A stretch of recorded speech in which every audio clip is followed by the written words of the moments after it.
Now, on the Senate July work period. As the Senate gavels back in, our North Star remains unchanged: to build on our historic work over the past few years, to strengthen our economy, make life better for the American people, and do it in a bipartisan manner whenever possible. A little over a month ago, both parties came together to avert a catastrophic default on the national debt, while agreeing on spending levels that will keep our country and our economy strong. This month, the work of funding the government will continue. It won't be easy, but must get done with good faith and bipartisan work.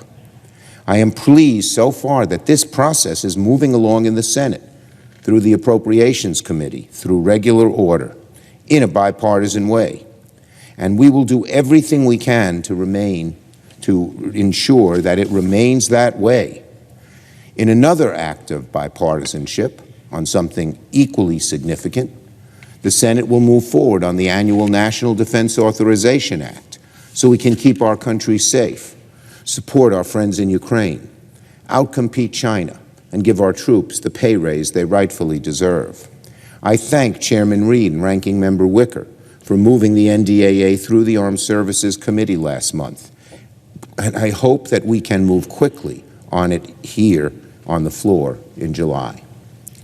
These two areas, appropriations and the NDAA, the Defense Act, are prime examples of the kind of bipartisan work we want to see in the Senate, and which I've worked with my colleagues to foster.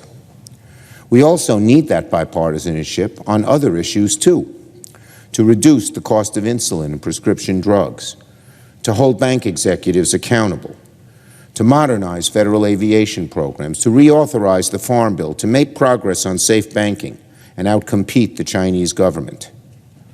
And of course, every one of these issues requires bipartisan cooperation. Getting there won't be easy, but we're going to do everything we can to make them happen, because every one of them will benefit the American people.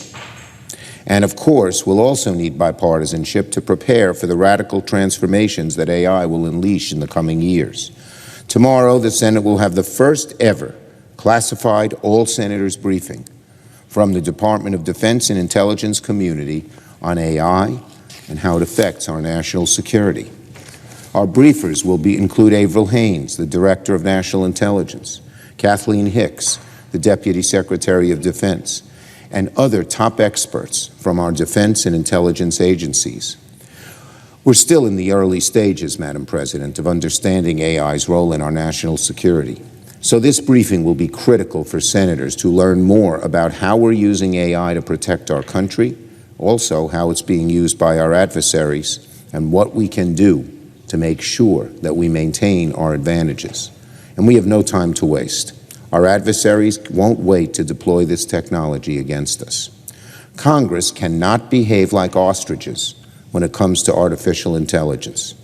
We need to learn as much as we can about AI. Good afternoon, friends. Please keep your eyes on these upcoming changes. Lawmakers in Congress are now pushing the Supplemental Security Income Restoration Act. These changes to SSI benefits would actually improve the program in several ways. Experts say this plan would mean more significant money for seniors and retirees. My dear friends, please make sure that you watch until the end of this video for the complete details. Also, this coming Friday, I will be announcing several winners for the Walmart gift card giveaway. If you'd like to enter these weekly giveaway, friends, please make sure that you click and like several of my videos and then comment below the keyword of each video that you watch. The more videos that you watch and then comment on, the greater your chances, friends, of winning the giveaways. A federal program for low-income retirees, seniors, and disabled individuals, which is known as the Supplemental Security Income, includes saving limits for beneficiaries that have largely not been updated since the program was created in 1972. Individuals who receive SSI benefits may only have $2,000 in assets, while married couples or two-parent families with beneficiary children may only have $3,000. The list of assets that counts towards a limit includes money in bank accounts, cash, retirement savings, life insurance, and household goods. The current $2,000 to $3,000 asset thresholds for individuals and couples were established between 1985 and 1989. That's up from the original resource limits of $1,500 per individuals. That's up from the original resource limit of $1,500 per individual and $2,250 per couple when the program was established in 1972.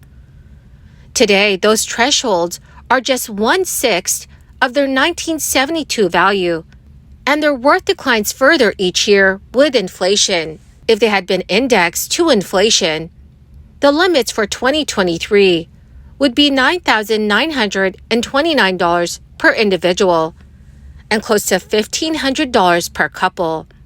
In new research, the Center on Budget and Policy Priorities considers the effects of raising or eliminating the asset limits SSI has for beneficiaries. About 100,000 SSI beneficiaries have their benefits suspended or terminated every year because they went over the asset limits. That can be triggered by even small inheritance or a birthday gift. People who go over the limits may owe back benefits and have to adjust their life plans when they lose their benefit income. So raising the threshold would not dramatically increase enrollment in the program. But if the limits were raised to $10,000 per beneficiary and $20,000 per couple, participation in SSI would increase by up to 3%.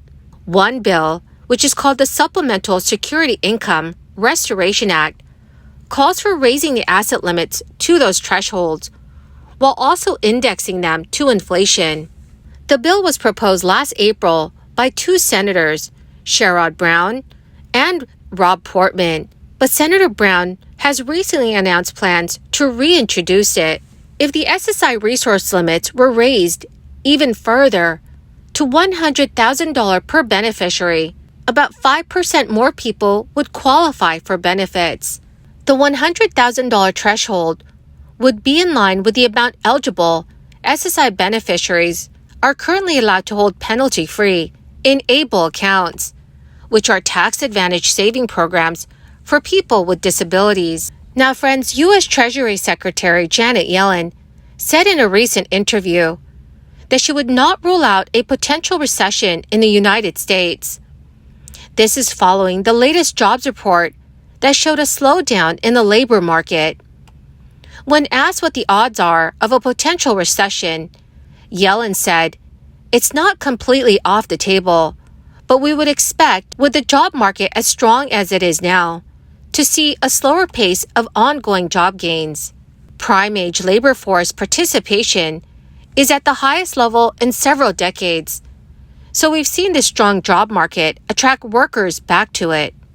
The June jobs report found the nation's unemployment rate fell to 3.6% as the economy added 209,000 jobs, marking the fewest jobs added since December 2020. But still, the jobless rate was down from 3.7% in May. The Federal Reserve has implemented aggressive interest rate hikes to try and tamp down high inflation amid fears of a possible recession. The numbers in the new job report could indicate more rate hikes to come. According to Janet Yellen, the U.S. economy saw a very rapid and dramatic rebound after the crisis, as the Biden administration pushed economic policies. The Treasury Secretary cited the labor market that is functioning at a very high level and the unemployment rate that's close to the lowest level in the last 50 years. The Federal Reserve's Policy-Making Board, which is the Federal Open Markets Committee, is widely expected to start lowering interest rates after a rapid period of increases. Even the Federal Reserve Board members themselves think interest rates are coming down. The latest projections of monetary policy by the members show a target federal funds rate of 5.6% at the end of this year, which means that interest rates could still rise slightly from its current levels. Well, my amazing and most awesome friends, that is the end of my daily stimulus update video for this afternoon. Thank you, my friends, for being here every day and for being part of this community. To say thank you, I will be announcing several winners this coming Friday for the Walmart gift card giveaway. My dear friends, if you'd like to enter these weekly giveaways, please click and like several of my videos, and then comment below the keyword of each video that you watch. The more videos that you watch and then comment on, my friends, the greater your chances of winning the giveaways. Thank you and have a wonderful and very blessed Monday.